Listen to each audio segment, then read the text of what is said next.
Lah, dek bakumpua kita barampe. Iya. Angok samo-samo babaun. Angok lesik baun kuciak. Angok kuriak bau nyariang. Angok lebe pun kapi dia. Angok gebet. Baun ariang. Jadi angok kita berampek ko semua babon ya. Iya. Takana di Ambo. Salah mau barang lesik itu. Barang apa kok? Tasik bosoi. Mau kasih Ambo tuh para lamo lesik idui. Itu Oh, kasih Ambo. gitu. Tentu lesik ada pengalaman. Kalau pengalaman nan Mas Boy tanyo, Apa tuh? ambo na paling banyak. Apa tuh? Coba terkesan. Contohnya, cerpen. Apa Cerita tuh? pendek tuh. Indah. Apa? Cari tuh pengalaman. Iya. Modeko Mas Boy. Aduh. ya. Kuriak jolebe.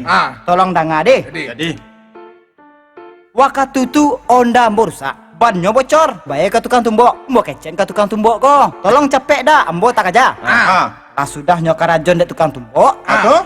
Mana lepon orang rumah ambo. Aduh. Dikecen sama orang bengke kok. Dah. Allah siap onda udah. Aduh. Tu ambo jawe. Tolong pareso businya. Jadi ndak lama kemudian nyoba tanya liat. Allah dah. Ambo jawe. Tolong pareso minyaknya. Jadi ndak lama kemudian nyeturi deh orang bengke kombo. Aduh. Tu nyekecennya. Ya. Udah batele-tele sih dari tadi. Ban udah nam bocor. Tu udah suruh lo pareso busi, pareso minyak, udah pagaran bo. Aduh. Jadi mau jawe. Dah nak macam dia ambo sedang mana lepon. Mana lepon lesik ya? Kurang rumah ambo mana lepon, ondanya rusak pula. Itu mangkonyo jadi pajakku nanti ya. Kini giliran kuriak lain nambah carito untuk kita barampe. Oh, baik itu. Ambo pulo lah ya cerita. Ayo, Kalau masalah cerita baca cerita, ada pulo pengalaman ambo dulu. Apa tuh? Dengar ada kalimat sama ya. Iya.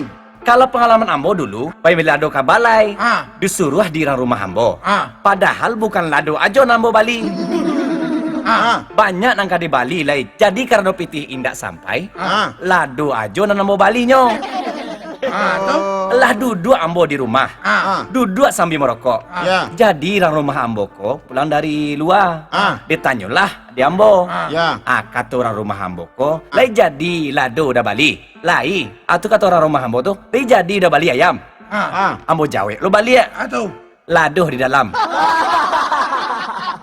Itu kata ambo. Lai jadi daging udah Bali.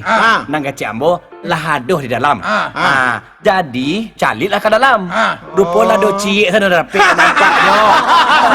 Sakit rumah kuriak. Nggak salah lo ambo tu dong. Iyalah. Kan nyu mengecek lado di dalam. Salah ambo tidak nak. Yo santi yang babayo cerita orang dua. Kini carito punya carito. Hari Senin nyo pai ke Pekanbaru. Satu. Hari Rabu pai ke Bukit Tinggi. Hari Kamis pai ke Dumai. Hari Jumat pai ke Jakarta. Hari Sabtu pai ke Darmasraya. Hari Minggu inyo pai ke Kalumbu. Hari Selasa. Selasa mah. Pak Mila mengaloyu. Itu samonya lagu Krisdayanti ya, Lipit. Apa yang itu hari?